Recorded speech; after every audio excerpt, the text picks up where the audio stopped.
Welcome everybody to the 14th COVID-19 CommunityResources.com Town Hall meeting powered by the Center for Closing the Health Gap. Today we're going to talk to some young leaders about COVID-19, facts versus myths, because there are a lot of myths out there. We're going to clear it all up for you. Our panelists today are Miss Ebony J from 100.3 FM Cincy R&B, and from 101.1 FM The Wiz, we have DJ J Doe and Tropikana, who will be joining us in just a few minutes. We also have our medical expert, Dr. Derek Kwakye, who's a first-year resident with UC Health. So we have a lot of information for you. I'm your moderator. I'm Cincinnati City Council member, Jan-Michele Kearney. We always have to thank our producers, not only here at The Wiz, but also our tech team, John Reichel and Lauren Harden. Thank you so much. And as a reminder, we are recording this session so that we can post it later so everybody can see it. So, hey, there's DJ Tropikana. Okay, we're all on together. Wonderful. Good to see everybody. You all know when we first started talking about COVID-19 back in March, it's been about 3 months, and it seems like it's been longer. But the focus was on adults 65 and older. So a lot of young people were like, we don't have to worry about it. We can't get it. There was also a myth that Black folks can't get it. Now we find that Black folks have a higher rate. And, back then in March, 14% of those 0 to 29 were in the group diagnosed with COVID, only 14%. So a lot of young people are like, it's not affecting us. Earlier this week, it was reported, this is across the nation, that almost 40% of reported cases are 29 years old or younger. So that number has more than doubled in the past few months. And as we said, there are a lot of myths out there. We want to dispel those myths. We want you all to help us do that, especially with young folks. So let me start by letting each of you just say a few words as an intro. And then I know all of our DJs have questions. So let's just start. Dr. Derek Kwakye, why don't you start with some intro remarks for us? Yeah, so just to introduce myself, so my name is Dr. Derek Kwakye. I'm a first-year internal medicine resident at University of Cincinnati. I graduated from University of Cincinnati College of Medicine. I came here from Indianapolis. Just remarks in terms of COVID-19, it's definitely very real.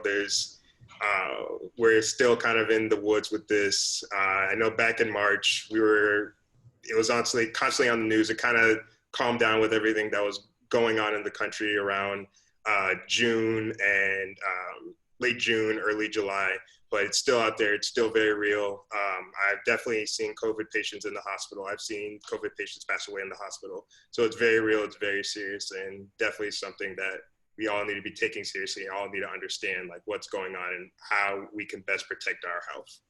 All right, thank you so much. DJ Tropikana, you want to make a few opening remarks before we get to questions? I just would like to thank my fellow radio personalities, J Doe and Ebony J, for joining in the conversation and using your platform to kind of get the messaging out. And I would like to thank you, Doctor, for taking the time out of your very busy schedule to answer these questions, because it is very serious that we kind of debunk the myths that people have about COVID-19. So thank you for even the time. Appreciate you. All right, thank you, Tropikana. Okay, DJ Doe, DJ J Doe. I'm DJ J Doe from 101.1 The Wiz, radio personality and mix show DJ. I'm just happy to be here with everybody and be able to let people know the facts instead of all the myths that's going on about COVID-19, because there is a lot of myths that a lot of people are getting confused with the facts. So it's good to have a doctor on here and yourself, Miss Kearney, to express to the people the facts and not the myths. Well, thank you for having me. Oh, thank you. Thank you all for being here. Okay, Miss Ebony J. Miss Ebony J, the host that does the most from 100.3 Cincy's R&B station. I'm also the director of students and curriculum at the Ohio Media School, and I own my own company, Ebony J Media. My goal is just to make sure that kings and queens live out their life on purpose, and I know during this time they feel like their purposes have to be pushed to the side because COVID is here, and they're trying to figure out how to adjust with life. And I'm just glad that Tribe has, as you know, reached out, and you all are doing this so we can get to the facts, because a lot of things are coming out, and tonight and today we're going to get to these answers. So I'm just glad to be here and be a part of it. Thank you so much. You know, Dr. Kwakye, all of our DJs have questions, but I just want to start with you sharing a little bit of your experience in the hospital, hearing about oxygen levels. So can you, like, just in simple terms, tell us about that? Why do they suddenly require more oxygen? And I hear some people find out that's why they're really sick, because they realize, you know, they're having a hard time breathing. Yeah, so one thing that we use that is the pulse ox. So whenever you get your checkup, I know they usually put that thing on your finger and tells you what percent oxygen you're at. So that's called pulse oximetry. So usually for us, us bringing normally, we're usually around 97, 98, 99%, and we're fine with that. Patients who may be sick for COPD or some other type of breathing problem, you could put that thing on their finger and it might be 89, 88%. And while in theory, when we hear things 88%, that's not so bad. But when it comes to us breathing, we don't want to see you in the 80s. We want to see you in the high 90s. So when we see someone in the 80s or something like that, we'll give them oxygen. So I don't know if you've seen it, but it's called nasal cannula. We'll put something up their nose and they'll shoot oxygen into their nose, and that will usually help with their breathing. Sometimes when you do that and their oxygen levels still aren't going up, that's when you know there's a problem. So certain types of masks and different types of things we could put up their nose will give out higher levels of oxygen. So the more that you need, and you're still in that 80s, maybe low 90s%, that's the more that we get worried. Okay, all right. Thank you for explaining that. Okay, well, let's get to questions, everybody else's questions. Who wants to go first? Tropikana, you have some questions there from listeners? The one thing I wanted to ask you about was asymptomatic people who are not displaying any symptoms, they feel just fine. How is it true that an asymptomatic person can actually pass the virus to someone else and they could have a completely different situation with COVID-19? Yeah, so that's one of the interesting things about COVID is it's some people, they'll get it, they've had it their 14 days and they never knew they had it. Some people, they get a really bad response, end up on a ventilator, things like that. So from what I've seen from the WHO, it's kind of been back and forth between how well people without symptoms pass on the virus versus they're not able to pass it versus they're able to pass it. From what I've seen and from what I understand and just looking at everything that's been going on, I would definitely say people that are asymptomatic are able to pass on the virus. I know the mayor of Atlanta just recently, she tested positive for coronavirus. And I believe she was at a funeral where there are people who were asymptomatic there. So it's definitely, from what I've seen, it's definitely true that if you're asymptomatic, you can pass on coronavirus. Now, whether you are going to go through it just fine or end up on a ventilator, it's very different. I've seen stories where people are 100% healthy and end up on a ventilator. I've seen stories where people have other pre-existing conditions that put them at risk or at that older age, and they're just fine. If you have those pre-existing conditions, you're at an increased risk for ending up in the hospital or something like that, versus if you're younger, you're definitely at risk, but not at increased risk. But it's important to know that you are definitely still at risk for ending up in the hospital. And some of those conditions, so asthma, diabetes, high blood pressure, obesity, anything else? Asthma, diabetes, high blood pressure, obesity, heart disease, I know is a big one, kidney disease, many of the common ailments that we see in a lot of our populations in the U.S. Right, and as there's a high rate of asthma in Hamilton County. Yeah, in Cincinnati. So. Before I pass the floor to J Doe or Ebony J, I just would like for you to address another thing. A lot of times, you know, Generation Z and millennials, we kind of think that we are invincible. do anything. I don't care if they got COVID. I'll be just fine. And I don't actually have to wear my mask. It's a low rate that I'll catch it. And the biggest myth that passed on social media and across the internet this past week was that wearing a mask would be more dangerous to myself than protecting somebody, that I'll be inhaling carbon monoxide or dioxide and I'll kill myself wearing a mask. Can you speak to that? Yeah, so that's definitely not true that you're doing more damage by wearing a mask or not. A lot of health professionals, particularly surgeons, when they're in like a long 8-hour surgery, they're going to be wearing that mask that entire time. The important thing about the mask, particularly the cloth mask that we wear, is that you're protecting other people from inhaling the virus. So if you have the virus and you like sneeze or honestly just talking like the particulates that are coming out of your mouth, that's setting someone at risk to get coronavirus. So the big thing about the cloth mask is that's protecting others. Really, like, I know probably many of you have seen like the N95 masks. Those are the ones that really help protect you from actually getting coronavirus. So there's 2 different types of masks, but it's really important that we wear the mask because you're protecting other people from getting the virus. If I'm wearing a cloth mask and I'm talking to someone that is not wearing a cloth mask, I'm protecting them, but they're not protecting me from getting coronavirus. So you could still be talking to someone without a mask and they're still putting you at risk for getting coronavirus. Whether like it's uncomfortable to wear the mask, I will definitely not lie to you, especially for a long period of time, or if you're running or jogging or something like that, but you're not doing more damage to yourself by wearing the mask versus not wearing the mask. Dr. Kwakye, can you kind of elaborate real quick, because you did just bring up 2 different kind of masks, which was kind of my follow-up question. You know, when it first came out, they said we had to have a specific mask that was going to protect us. But now, you know, you see the cloth mask, you see masks that have a hole where you can sip out of it. You know, you're seeing different kinds. They're getting creative. Do we need to be careful about which mask we purchase? No, don't cut a hole in the mask. Don't modify the mask in any way. So the N95 mask, that's the big, actually let me hold on. I'll show you what an N95 looks like. Yeah, so that we're even saying if you have a t-shirt on and you pull the t-shirt over your face, that's better than nothing. You know, have something, a bandana. I mean, yeah, I'm seeing bandanas. So they're saying long as our face is covered, we're safe. Yeah, so this is an example of an N95 mask. I don't know if you guys have seen this type of mask on TV. This is an N95. So when I go in to see a COVID patient, this is the type of mask that I'm going to wear.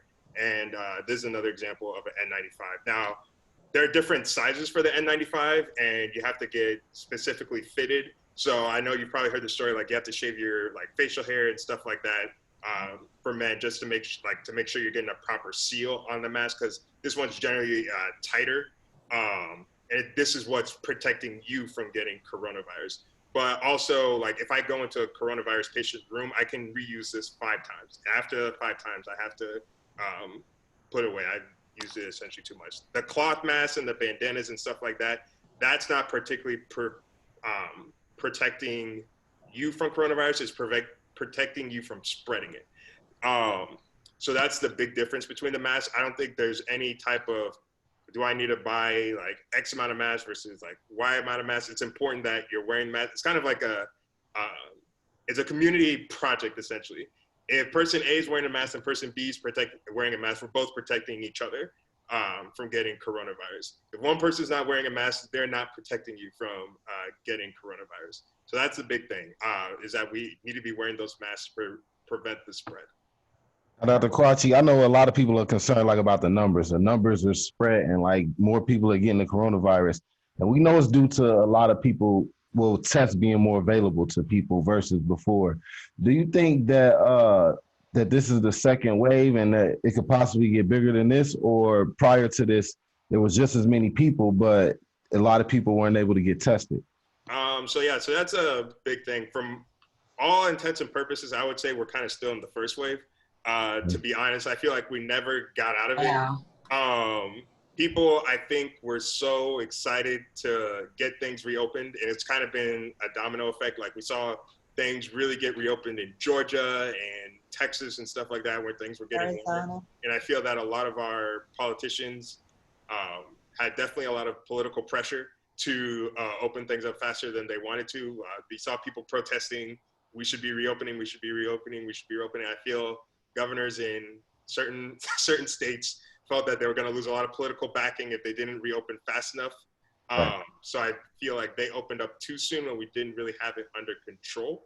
And that reopening, people going to restaurants, people going to bars, people going to things like that, they spread it. Now we're seeing the effects of the people that went to those initial phase of reopening. We're now seeing those cases start to come up. So I believe we're still in that first wave. I don't think we ever really got out of the first wave. So do you think the quarantine even helped any? It did, but we're probably negating the effects of the quarantine. Right. In all honesty, because you see California and Texas and stuff like that, they're starting to re-implement the closing and stuff like that. I remember Governor Cuomo, he said it multiple times, like when New York was going through their issues. He said, if we open up really early, we're going to go right back to where we started. There are states now, Texas and Florida, Georgia, and some counties in California are going right back to where they started, because I believe they opened up a little bit too early. And essentially they're almost worse. I believe the quarantine did help a lot. It's just that people were so anxious to get out of quarantine, which is understandable. Like, we're stuck in your house for months. People had plans for the summer, plans for the spring, different things like that. So I can understand the frustration and things like that. But when we open up too early, this is the consequences that we're going to see. We had, 2-3 weeks of fun, and now we may end up back to where we started, maybe even worse. So. Right. DJ J, I'm sorry, Tropikana, let me just tell J-Do one thing about the numbers. So right before Ohio opened up again, there were maybe like 20,000 cases a day. And then, we were like at 20,000. And then after we opened up, we jumped up to 54,000, not a day, but 54,000. So. But was that prior to all the tests being available to everybody, or was that the same? Yeah, so some people are saying, and Dr. Kwakye can talk about this, but some people are saying, oh, the numbers are just up because we're testing more people. But also I understand that hospitalization, ICU numbers are up too. So they're not up because of testing, they're up because people are really sick. Well, some people feel that the numbers are up because the testing sites are giving us COVID-19. So I really think that, Dr. Kwakye, do you have any way to weigh in there? Because I'm telling people to go because I went, but they're looking at me like, well, they're giving it to you. You just got lucky. So how do we, respond to that? So they're definitely not giving you COVID-19. They sticking it in our nose. Okay, yeah. I guess I was kind of confused. I was concerned. Like, do you think if you're in the waiting room and getting the test, like, are you getting COVID-19 that way, or do you think they're sticking in your nose? So no, they're definitely not sticking it in your nose. One, like, as a in healthcare to work in the hospital, I have to get 2 COVID tests. So they're definitely not sticking it in your nose to give you coronavirus. We would get no benefit for you getting coronavirus in any way, shape, or form. So that's definitely a myth. The other big thing with testing is we are increasing testing, yes, and that will definitely increase the numbers. But just as Jan said, like, really big hospitalizations, ICU admissions, those are other big things that are jumping, which shows that we're not out of the woods. We're not even close out of the woods. That's the one thing we don't want to see jumping, is ICU admissions, hospital admissions, things like that, because that shows more people are getting sick, and it shows more people are still getting really, really, really sick. So that shows that we are increasing we're heading in the wrong direction right now. Is it possible? How often go ahead, Trapper. Sorry, Ebony. Is it possible to catch COVID more than once? Yeah, so that we don't know. That it's unfortunate, but we don't know that. Theoretically, no, if it behaves like all other viruses that we know, not all of the viruses, but many of the viruses that we know, once you get it, you should build up immunity. But there's still a lot to learn about this virus. I think one of the points of frustration that a lot of people are experiencing with this is we're kind of changing like the rules like every few months or every few times. I guess the big thing to understand is a lot of these diseases where we tell you like what to do, like if you have a heart attack, you need to do this, this, this, and this. If you have diabetes, you need to do this, this, this, and this. These are diseases that we've studied for decades and for years and stuff like that.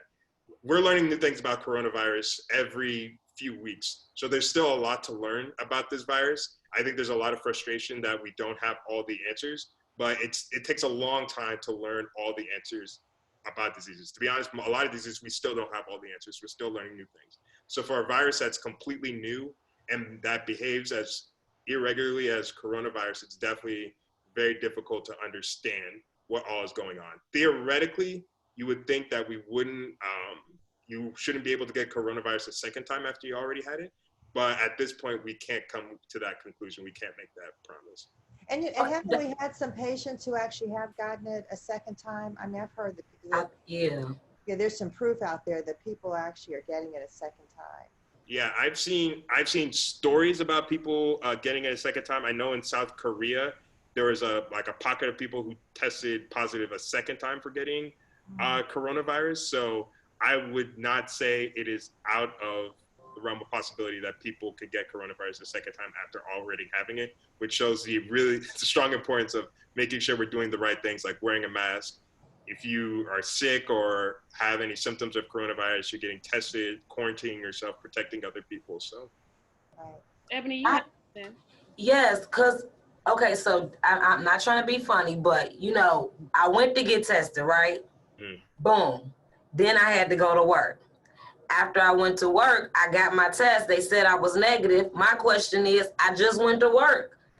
The next day, do I need to go get another test? Like, people are saying testing is pointless, testing is pointless. And I'm like, no, it's not. But I kind of, can you answer that? Because if I still go outside or I'm still around other people, how do I know? Or how long does it take me to get a positive test if I was just around somebody who actually had it? Yeah, so that's been the issue, but that's been one of the frustrating things about the virus is it takes a while to display symptoms if you have it, if you even display symptoms at all. So the big guidelines have been, hey, if you start to display symptoms, that's when you need to get tested. Obviously, like, it's impossible to get tested every single day when you like at work or at risk for getting the virus if you go someplace where you could get it. So my recommendation personally would be, if you are near somebody, if you were around somebody who had coronavirus, get tested.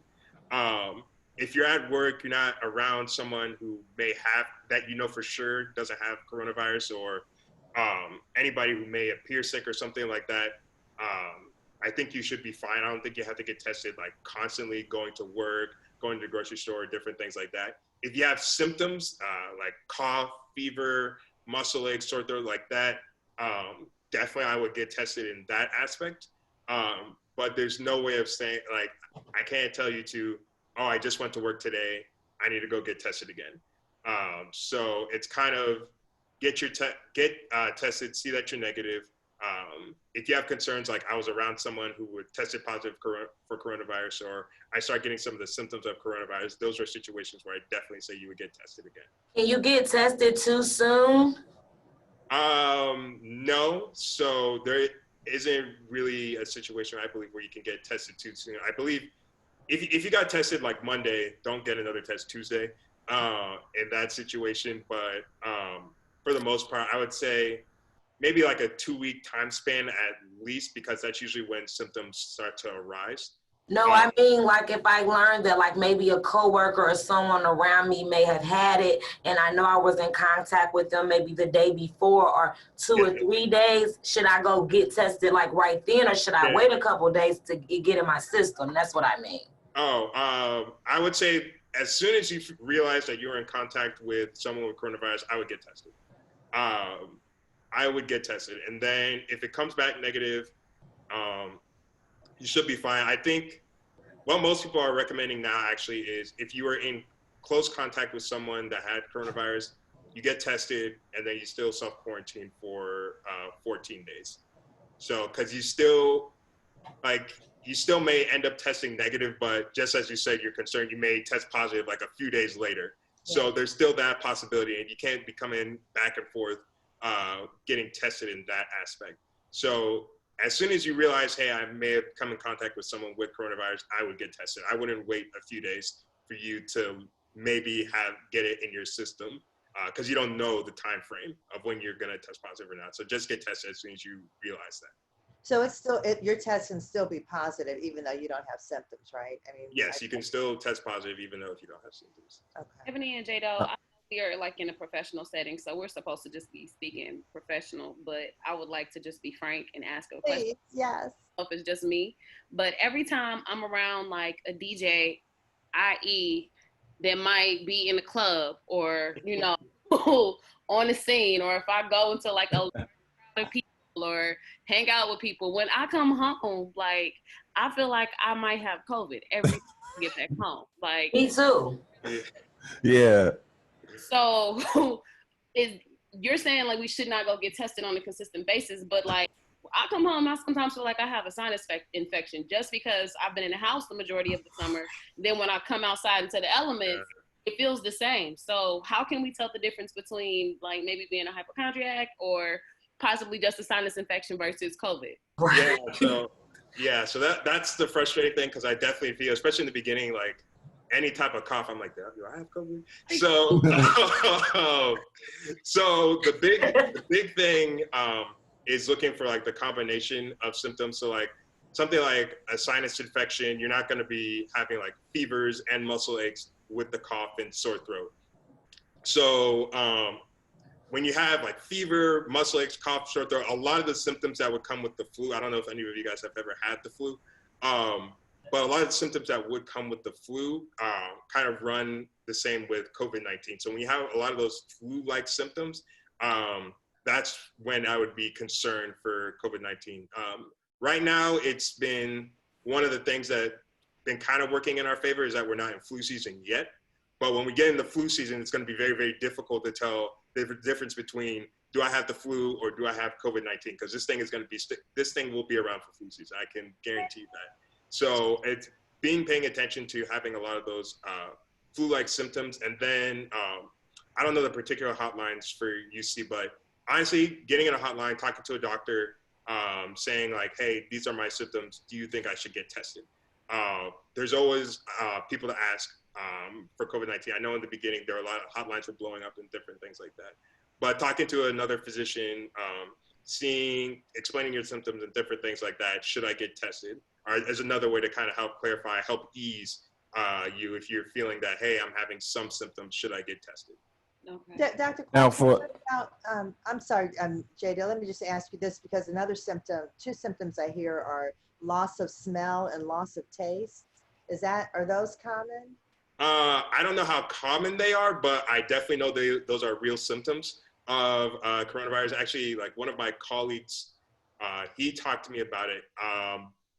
I think, like, from my understanding, this family of viruses, like the coronaviruses, some of them can travel up your nose and essentially go around like the nerve that hits like smell. So that's why you have the loss of smell, loss of taste. That's definitely a symptom. I can't tell you how common it is, but I've definitely seen a lot of stories where people would end up testing positive, and some of the symptoms that they were showing were loss of taste, loss of smell. So that is another symptom. I would say that would probably be a really good reason to actually go get tested, since that's such a specific symptom. Most people aren't going to randomly just lose a sense of taste, lose their sense of smell. And if that's coming with a cough and fever and different things like that, I would definitely say that you have a lot of the symptoms of COVID-19. That would be a situation where I would recommend getting tested. Okay, Jado, I'm sorry. I did not mean to cut you off. Oh, you're all right. Now, for the people who do contract COVID-19, like, what are some ways besides quarantining and staying in the house for 14 days? What are some ways that you can treat yourself to help yourself get over the virus, I guess, within the 14 days? Or is it really 14 days, or do you need more time? So the evidence that we have so far has been 14 days.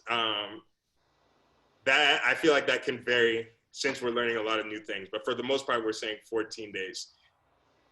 At this point, there's no treatment for coronavirus. It's going to be staying hydrated, eating healthy. There's nothing in particular. There's no herb or magic mix that you can make that's really going to be able to help you with coronavirus. Honestly, it's going to be waiting it out, staying in the house so you're not spreading it to anybody else. and then essentially keeping yourself healthy in that time frame. So the big thing with staying in the house is you're making sure you're not giving it to somebody else, and then they can go give it to other people, and then it spreads continuously. That's the big thing about staying in the house, making sure that you're not infecting other people. But in terms of actually what you can do, there's nothing really, to my knowledge, or what's been shown that's going to help you get rid of the virus faster. It's just going to be helping with managing the symptoms. So like managing the fever, like if you're making sure you're staying hydrated and different things like that. All right, now for the people who are not asymptomatic, like the people who are asymptomatic and they don't have no symptoms, so they may figure like, okay, 14 days, I stay in the house 14 days and I'm good. Versus the people who are not asymptomatic, they probably feel better and like, okay, I'm over it. So for the people who are asymptomatic, like, do they get tested again after the 14 days? And the people who aren't, can it last longer than 14 days? So what we say now is you do your 14 days and then you get tested again to see if you're still positive. And if you're still positive after that, I believe it's another 14 days. I'm not sure, to be frankly honest, how long you need to stay quarantined if you're still positive after the 14 days. But after your 14-day quarantine, when you tested positive, you need to get tested again to make sure that you don't have it, particularly if you're asymptomatic, or particularly if you had symptoms and they're starting to go away. It's still very, very important that you get tested to make sure that you don't still have the virus. So you're actually in quarantine until you have a negative test. You don't. Yes. Like, Tropikana, you were kind of smiling when Dr. Kwakye mentioned there are no herbs, and I wondered if like there's some myths about that you were thinking about. You said there are no herbs to cure it. Doctors and experts, we really actually don't need the hospital because we can make our own stuff at home. So I'm happy that you're here to have this conversation. There are a lot of different things that are going around social media about like just different things that you can take for yourself, different vitamins, supplements that you can take to help you beat COVID a lot faster. I was actually about to ask a question though, because you were speaking about COVID and being in quarantine. If J-Do contracts COVID-19 and I know that he's not don't put that on me. I know.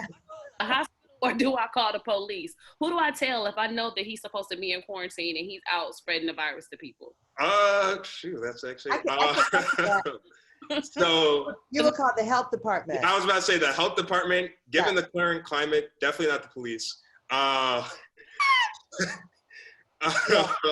They've already said they've got other things to do. So the last thing I want is the mask ordinance. You call the health department. Yeah. I'm going to find that number for you. I think it's 352-5700, but I'm going to find it for you so that people know if you want to report that somebody's out spreading it, or that, Renee Mahaby Harris just joined us. Hey, Renee. If you want to report that somebody is out, without a mask, in a place where you can't do 6 feet distancing, you want the health department, not the police, to step in. And hopefully they'll step in and hand them a mask and let them know that they've got to mask up. It is the law now, starting at 6 o'clock. Well, it's already the law. It started at 6 o'clock on Wednesday, July 8th. So. Another question I would like for you to speak to. This is a conspiracy theory social media age. So everybody has like a theory about what is really going on, the truth about COVID. So some of the things that we've seen are, this is a government experiment, like the Tuskegee syphilis experiment on Black people. And that, this is just a way to wipe out the Black population because it's hitting our community harder than other communities. Can you speak to that?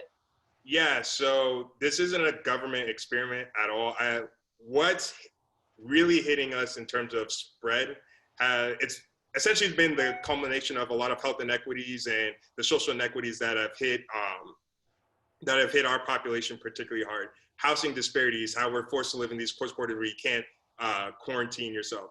Being forced to take jobs that you can't just take the time off. Like there's some jobs where you can't do it from home versus other jobs. And our population has been forced to essentially have these types of jobs in order for us to stay in. Health disparities in heart disease and obesity and kidney disease and stuff like that. That's leading for the higher death rates in the African-American population. So it's been the culmination of the racism that we've been seeing essentially since we've been in this country. that's been the huge reason for the differences in like death rates and disparities and things like that. It's not a government experiment, but it's really exposing a lot of the health disparities that have existed. And it's essentially taken the blanket, well, we've all known that they've existed. But for some people who for some reason did not see that we are disproportionately affected in terms of health outcomes, this has kind of lifted that blanket off and shown why we're having a lot of these health disparities. Coronavirus is essentially unmasking an issue that many of us already knew, but for some reason people ignored it. So coronavirus wasn't put in by the government in the Black community, but the disparities that we've faced in our community are essentially being made worse by coronavirus. Okay. Two other quick points that we've seen are, this is all related to 5G towers and that. Yes. Get on this, sis. I want to know, doctor. Be honest with us. What is it that is, infecting the community with COVID? It's the virus. It's not 5G towers. To be honest, I don't know where that conspiracy theory even came from. 5G towers have absolutely nothing to do with COVID-19. I don't even know how to explain how the two are even like. There's no connection. 5G towers have nothing to do with viruses in any way, shape, or form. They're not connected. That's all I can't say anything else to tell. Like there's just no connection between 5G and coronavirus. That's another myth that's I think it's causing people to not take it as seriously and making things a lot worse. So don't think that 5G is in any way related to COVID-19. The two could not be any more unrelated. Okay. And one other thing that I would love for you to speak to, a lot of parents, even myself, are concerned about sending our children back to school with there not being a cure to the virus, without people being able to really ensure our children's safety. And with the White House kind of pushing for kids to get back into school and possibly holding up state funding, some other people are saying that children cannot contract COVID, that it's safe for our kids to go back to school because the rates of children catching COVID are substantially lower than adults. Would sending our kids back to school be essentially putting them into a hotbed for the virus? Yeah, so that's the problem. So one, in school, you can't really socially distance very well, especially in a classroom with 25 or something kids. And then good luck telling a 5-year-old to wear a mask for 8 hours. So another issue that we face. And I know earlier when this was going around April, May, there were a lot of cases with kids kind of contracting the inflammatory illness with COVID-19.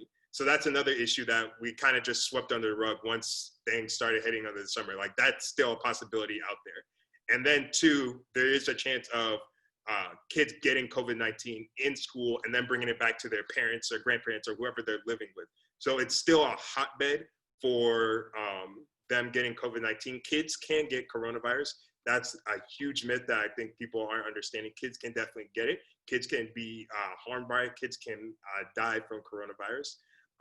It's not at the rate that we're seeing some of our older populations pass away from coronavirus, but it's still a strong possibility. And it's still something that we need to pay attention to.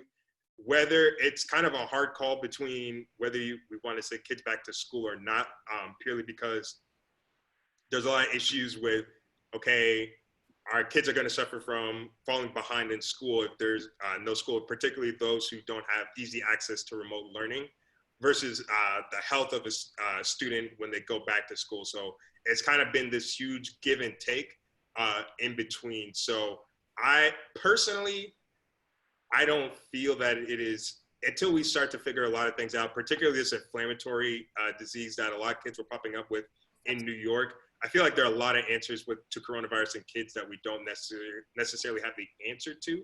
So I think in that aspect, what we should probably invest more time and money in is making sure that kids have easier access to remote learning, easier access to laptops, internet. We find a way for kids to learn more remotely rather than forcing, okay, all 400 kids that go to this particular school need to come back, because that sounds like a recipe for disaster. I know other countries, the commander-in-chief, he said that while other countries are going back to school, why can't we? Other countries handled it a lot better than we did. Other countries have it under better control than we did. That's why they're able to, and they still have the tough precautions that they have before they can go to school. The US did not handle coronavirus well. We're still not handling it well. There's still people that are saying, well, we shouldn't get tested because it makes the numbers look bad, which is a terrible, terrible thing to say. So because we do not have it well under control, personally, I'm on the side of we need to invest more in remote learning. But I do understand there are some people that are saying, what's the trade-off between, hey, our kid may get coronavirus, but they're all won't get coronavirus if they stay at home. They'll be less likely. But at the same time, they're going to be falling behind in terms of a lot of the learning aspects from school. So it's a tough call in that aspect. But personally, I'm on the side of we probably still need to go with a little bit more remote learning at this point until we have more answers, particularly with how COVID-19 affects children. Absolutely. Yeah, I'm really nervous about Tropikana has a young son. Is your son going back to school, Tropikana? Son is 4. So we were, and of course, you know, as soon as you say son, thank you so much. Oh, so cute. Oh my goodness. He is 4. We are in the process of, you know, deciding if we want to send him back to preschool. My issue with that is that he was premature. He has a compromised immune system. Yeah. He also has congenital heart disease. So for me as a parent, I know that it would be much easier for him to contract that. And I can't, you know, guarantee that somebody else's parent is not in the strip club working on Tuesday, or, you know, down at Walmart wearing without a mask, digging up their nose. So it's, you know, for me, I have a bigger risk, and I just don't believe that children's lives are more important than their education. Exactly. So yeah, that's been the debate going on. I'm in agreement with you on that aspect. At this point, I believe we need to protect the health of our children, particularly those with pre-existing conditions that would be putting them at an increased risk of having serious complications with coronavirus. I know recently the man in the White House said he wants to cut funding for schools that don't open up, which is a terrible, horrible thing to do. Ridiculous. You're essentially so ridiculous. Crazy. You're putting kids you're essentially saying either protect the kids' health and lose money, or get money, but you're going to put your kids at risk for disease. It's just a cool thing to do. Wrong place right there. So at this aspect, unfortunately, I think he just put schools at the mercy of him. So, and that, like, I can't control that aspect. Personally, I feel like particularly kids that may be immunocompromised, may have other pre-existing conditions, this is still a very dangerous time for them to be going to school, particularly with cases rising. Hamilton County, cases are rising. All of it, a lot of places in the country, cases are rising. So I don't feel that it's safe to go back to school until we can definitively say we have this under better control. Once we have better control, we even want to go by the CDC guidelines, which he says he doesn't want to go by them because he thinks they're too strict. Just ridiculous. We're in the red alert zone here in Hamilton County, and Franklin County. When you start getting around Columbus, they're in the red alert, but they're like moving toward purple. When you get to purple, then we start talking about shutting down again. So, I mean, this is crazy. You know, we've got to get it under control, and I'm really, really nervous about schools opening up. A lot of teachers are nervous. I mean, they want to teach the kids. They love their kids. That's why they're in the teaching profession. But everybody understands, it's just like you're saying, Dr. Kwakye, life comes first. We've got to protect the health and safety of our children and our teachers. And speaking of shutting down, Doc, do you think from a health perspective that we are in a state where we need to go back into shutdown? I would say we are getting closer to us going back to where we were in March. I feel like us going out, people protesting the lockdown, people going to restaurants without masks, people going to stores without masks, people fighting the lockdown, stuff like that. I believe we're starting to negate a lot of the progress that we made. Because if you want my honest opinion, March, April, May, I believe we made really good progress into getting things under control. I think people saw a light at the end of the tunnel and then just kind of ignored everything, all the progress that we made.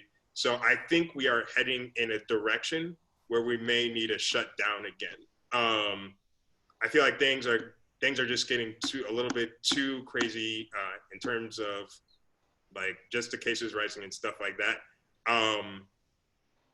We're not there yet, but I believe we are driving the car towards going to another shutdown. And to be honest, in the next month or two, I would not be surprised at all if we have to shut down again. Unless people abide by the ordinance and wear a mask.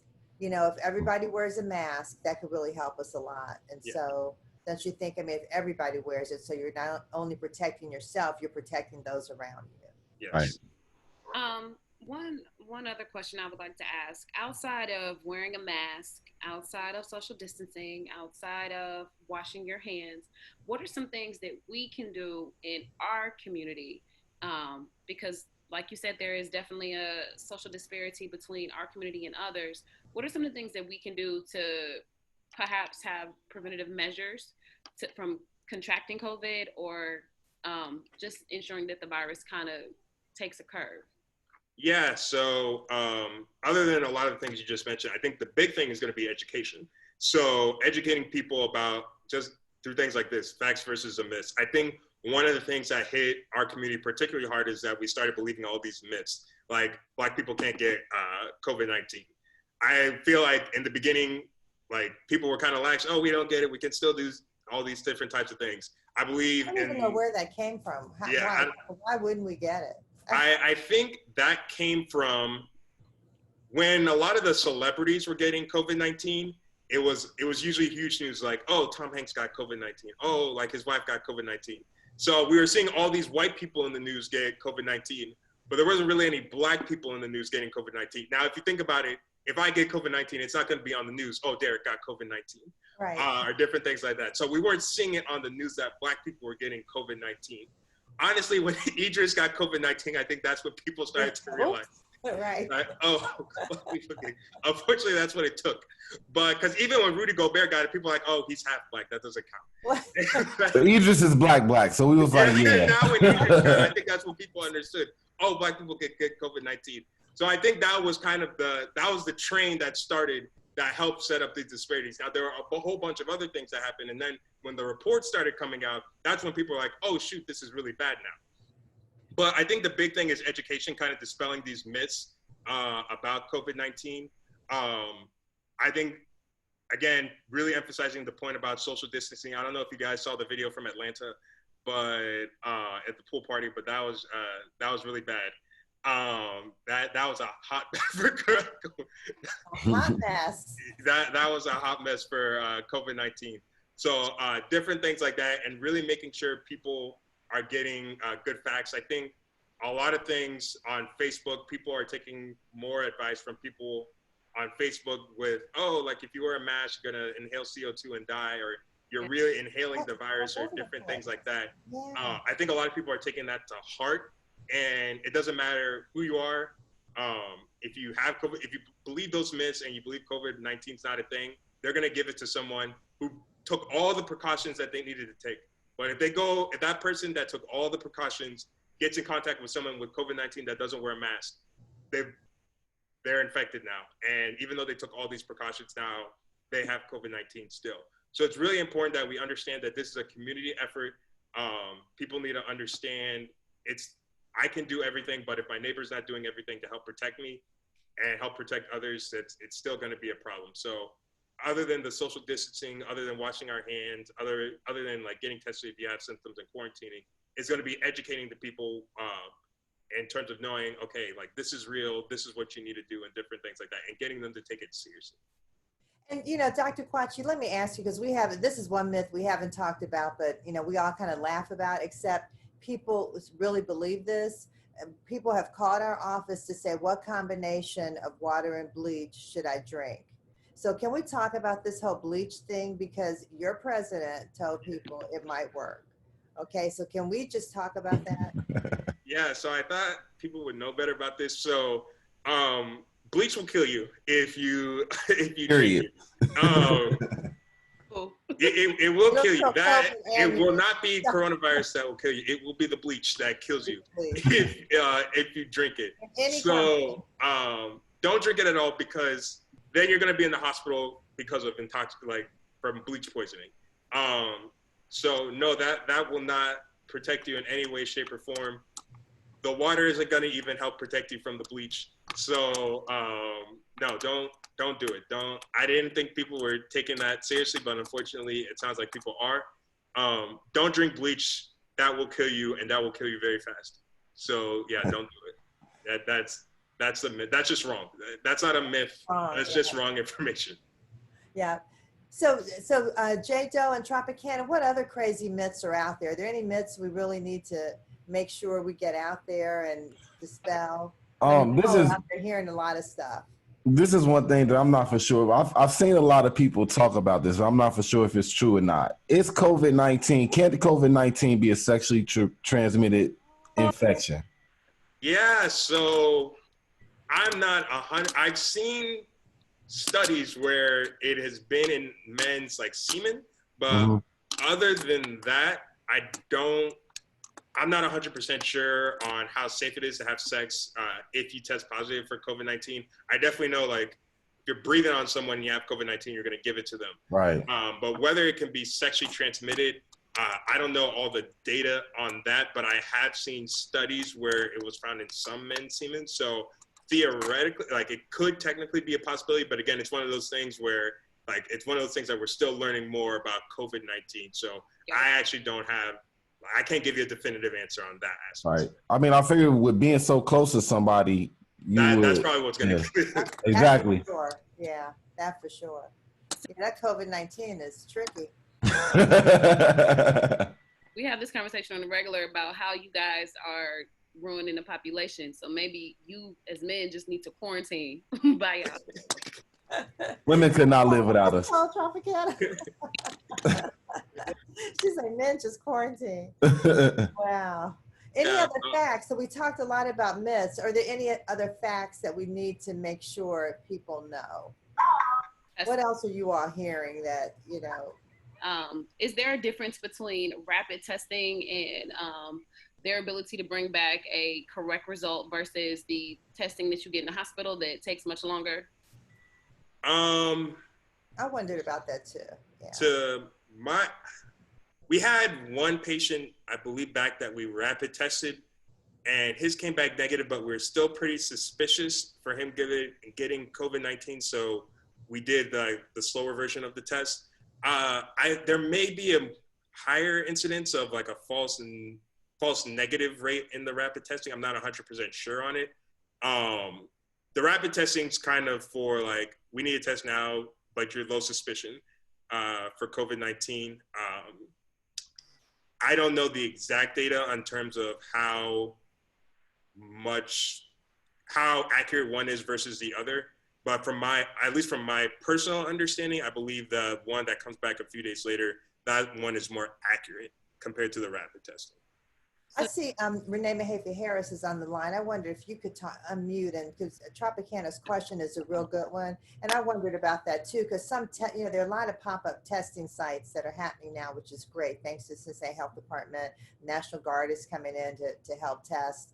So we're doing so much better with testing, but some of them you get results back in 20 minutes. And I went for one and it took 5 days. So what are the differences? I thought Tropikana's question was a great one. Renee. Can you restate the question? Oh, okay. I'm sorry. I'm so sorry. The testing versus the testing in the hospital.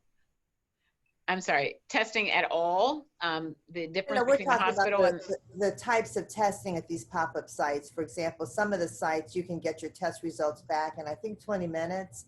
Some those are rapid tests. Your rapid test, and then I went to the Mercy Health one, and it took 5 days. So I just wondered, are they different? Are there different tests out there? There are different tests, and I am not a medical professional, so I am the Health Gap president and CEO. So what I do know, because I'm working with Director Moore, Commissioner Moore, as a part of the Minority Strike Force for the governor, and accelerating testing in our community. And so I know that the PCR test has a 48 to 72 hour turnaround in getting your response. And I think it's the same thing that Dr. Derek said. I don't want to mess up your last name, but Dr. Derek, he was dead on in his description. I think that some people just want the urgency of like, they want to know in 30 minutes. So they want the rapid test. I don't know what is said to them on site, but it is very possible that you could have the rapid test and you still need to get the PCR test. So, that's, I don't know if that's answering your question. Here's the important message. Get tested so that you know your status so that you can help stop the spread. That's the bottom line. There's all types of questions about testing. And again, I am not a medical professional. That is what I want to continue saying to folks. But I think what's most important is that because once you know, or if you know that you're exposed to someone that's positive, as Dr. Derek has just said, you're putting yourself at risk, you're putting your family at risk, your children, family members, and others. I think this is all about science, and we're in a space where there's information about a virus that is affecting the world. And there are all types of incredibly smart people who are working to address solutions. But in the meantime, no matter if our leader of this free world that we're in, of the United States, has an opinion, we are trying to get good information to us. And so I am grateful for Ebony J, Dr. Doe, and I said that right, and Tropikana, and Dr. Derek, I just want to butcher your last name, being on today to talk about these issues. We got to keep talking. We got to keep educating each other. We must take care of each other right now. And so that's really all I know that we can do at the Health Gap. All I know that Councilmember Kearney can do is get good information and share it, and keep sharing information, and hold each other accountable. And we can save us, no matter what the data is telling us about us being disproportionately impacted.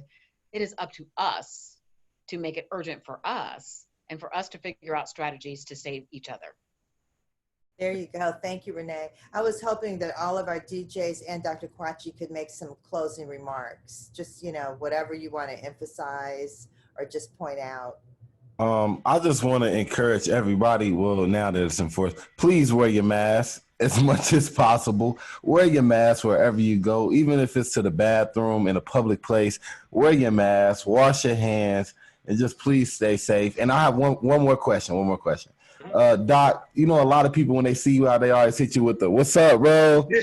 Does the actual coronavirus stay on your clothes? That's a good question. I do that all the time. Yeah. So I know it stays on surfaces for X amount of time, depending on like the type of surface and right. Like, the temperature and stuff like that. So I guess there'd be so many factors depending on like what type of cloth you're wearing and different stuff like that, with how well it's staying on your clothes. To be honest, my recommendation would be like, don't like touch no more elbow bumps. Yeah, because like they do the elbow thing, but like still you're putting someone at risk if you're touching them with your elbow or something like that. So we're kind of at a point where, and I know like subconsciously, like you still do it. It's kind of ingrained in our culture that we touch someone in some type of way when we're either greeting them or we're saying goodbye. So I know, so I like a lot of times, even I still do it kind of subconsciously. But at this point, we need to make sure that no physical contact. Yeah, no physical contact. If it's unnecessary, like just don't do it. Okay. Well, yeah, thank you, and I appreciate y'all for having me. This was fun. Oh, you guys are, I mean, you all are out there hearing like all this, all these myths and all these crazy stories. I've learned a lot today. So thank you. Okay. I'm so glad we did this. I just want to tell everybody, when you see me out now and I don't want to give a hug or a dap, you see why, because now I understand even that side hug is not safe.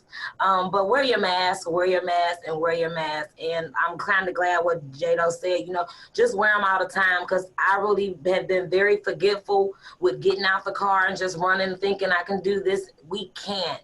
This, if you have not understood from this whole meeting, is that this is a funny virus, and it's so many what ifs and what ifs. So be safe, not sorry. Wear your mask. Mask up. Okay, Tropikana, You've got the glittery mask. You want to make some closing remarks? Closing. He's styling. I have a mask. The doctor doesn't. I can't use my N95 because I don't want to waste the use. But That's right. That's right. No, thank you, Renee, so much for curating the conversation and making this information accessible for us. Thank you, Doctor, for debunking the myths, because we all are doctors online. Thank you for school for us so that we didn't have to. We appreciate you, and thank you for just for helping us with this. It's very important, and I've learned a lot that I can share with my listeners, so thank you. And as always, Council Lady, you are the best.